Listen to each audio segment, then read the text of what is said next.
can see, I have inked all of these, including like inside there and all along the E and stuff. There's some little pieces, but that's okay. So the next step is going to be to get these hole punched, because you can't get them right now. That means that you can't attach it all together at this point. You can use just a normal hole punch, your crocodile.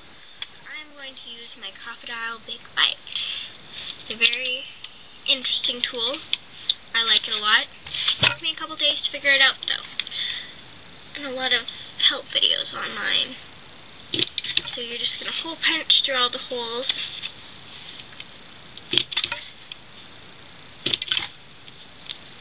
So you can go ahead and you need to do every single letter.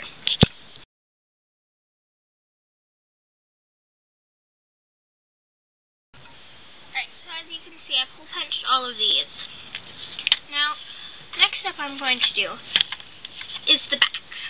Now, there's a lot of things you could do with the back. You could also cover the back, use it as another page. You could paint the back. You could just leave it as is. You could just stress it.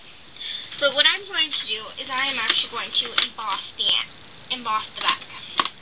I'm just going to use my clear Stardust Stampin' Stuff embossing powder. I use that a lot. And my Versamark watermark stamp pad, because I find that it dries the slowest of all my embossing stamp pads. So that helps when using it on a large surface. I just kind of like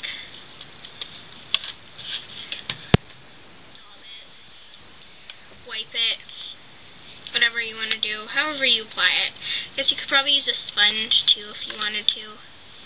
There's a lot of different ways.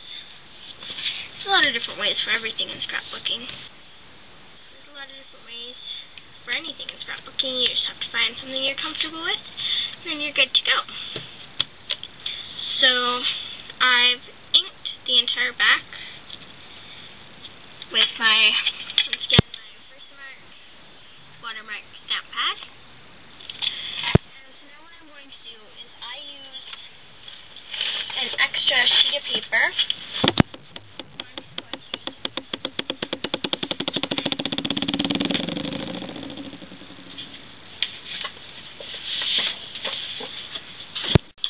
Alright, so now I have inked my entire back here, once again with my Versamark stamp pad.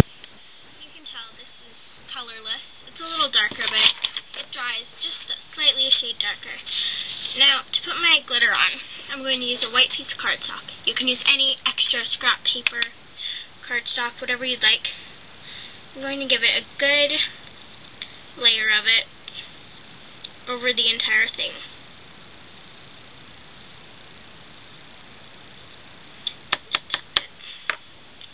I'm going to use my bone folder to help me get it up. There we go.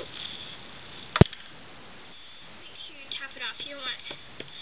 You want to get rid of all the excess glitter, and you can tell it's really sparkly and pretty. You can set that down lightly for a sec. Now, the good thing about using a nice piece of 12x12 paper, then you can collect all this excess glitter and dump it right back into the bottle. Which helps, because you don't want to throw away the excess glitter, right? There's so much of it, because you want to put, I always like to put a good layer on. So, put that aside for a sec. Now what I need to do is heat emboss this. Now, I am not sure if that pad is heat resistant or not, so I'm just going to use my desk. This is a Marby heat embossing tool. I use it a lot. You want to heat emboss it until you can kind of tell it's changed. Like you can see when it changes.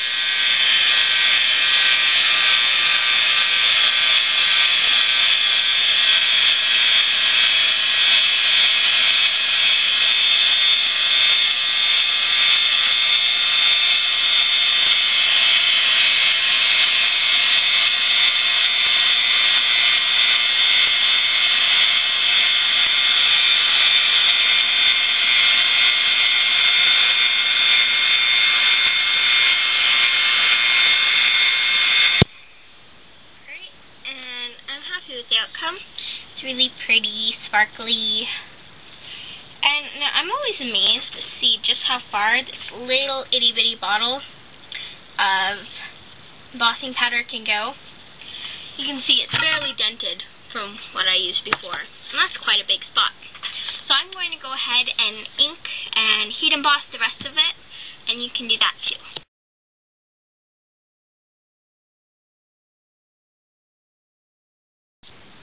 Alright, so now I have heat embossed with glitter, all this pretty glitter. Back every single one. You'll notice I still have quite a bit of heat embossing powder left, which is good. You can't see it, but there's a layer of glitter over everything. I'm not exactly the best with glitter, but that's okay. It looks so pretty. I was thinking you could also use your Tattered Angel Swimmer Mist if you have any on the back too. That would create a nice effect. But you know, whatever you decide to do. And so then line all your letters up. And there's different ways of attaching them. Now you could use a ribbon. But I find that with ribbon sometimes it's really hard to then flip the pages. I like to use these are binder rings. You get them at Staples for very cheap. I think I got 18 for like $2. So they're very fun. And I mean, they don't look super duper pretty, but you can actually get binder rings covers, which is cute. I saw that in a magazine. And you can tie fibers around them. You can really do whatever you want with them. They're very versatile, which is something I definitely like about them. So I'm going to insert my binder clips.